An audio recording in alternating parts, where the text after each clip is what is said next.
Hello everyone, Mr. Koala Bear here. I'm going to read this story to you and you need to guess who is behind the mask. The story today is The Wonder Bird by David Lucas. A flock of birds flew among the stars, twittering, chirping, piping, hooting, all singing one wonderful song.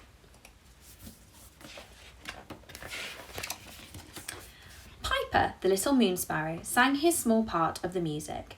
Hoo-wee, hoo-wee, oo. And every other bird sang its part. Tra-la-lee, tra-la-loo, sang the firebird. Ching-a-ring-a-ding-a-ring, sang the starbird. Queedle-queedle-queedle-quee, sang the sunbird. Together they sang to the Wonder Bird, a million different voices, all in harmony. But who is the Wonder Bird? Wondered Piper. He knew she was the queen of birds. Everyone knew that. But what did she look like? Where did she live? And why had no one ever seen her?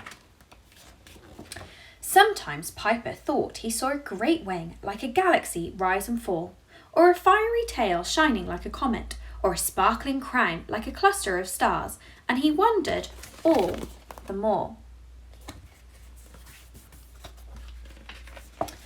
Who is the Wonder Bird? Said Piper.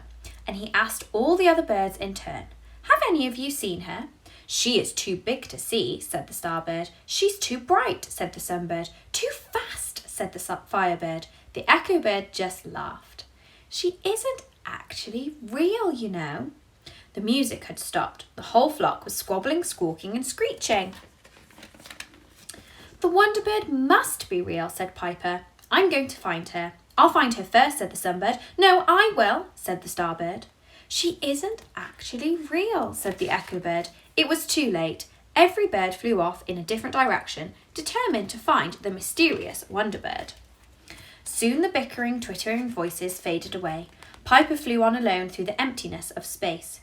If the Wonder Bird is a queen, he said, then she must live in a glittering palace and ride along the Milky Way in a crystal coach. He kept a sharp lookout. He flew on, past spinning moons, past shooting comets, but he didn't see the glittering palace or a crystal coach. There was no sign of the Wonder Bird anywhere. At last he came to the very end of the Milky Way, where the stars fall away into nothingness. Piper could go no further. The echo bird was right, he said.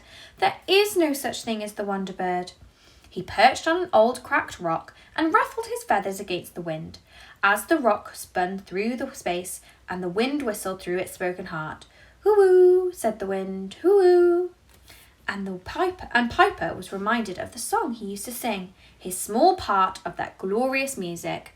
We'll never sing together again, he sighed, and it's all my fault. In a quivering voice he sang his song to the darkness. Hoo-wee, hoo-wee. But the wind whipped the tune away. He was the loneliest little bird in the universe. Piper didn't know that his song sailed on the wind, echoing faint as a whisper, out across the galaxy. Suddenly, from far, far away, there came a sound of rushing wings, and a million voices sang in reply, twittering, chirping, piping, hooting, calling to each other across the emptiness, flying towards one another at the speed of light. The birds had heard him. Piper raced to meet them, singing his song with all of his heart. Hoo-wee, hoo-wee. There they were, firebirds, sunbirds, starbirds, rainbow birds, even the echo bird was there. A million birds all singing one wonderful song, the song of the Wonder Bird. And then Piper knew. The Wonder Bird was real, but she didn't live in a glittering palace or ride in a crystal coach. The Wonder Bird was every one of them.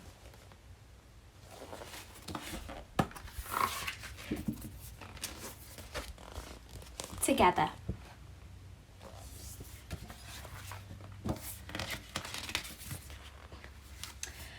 No one on earth has ever seen the Wonder Bird, but if you listen carefully on a very starry night, you just might hear her song.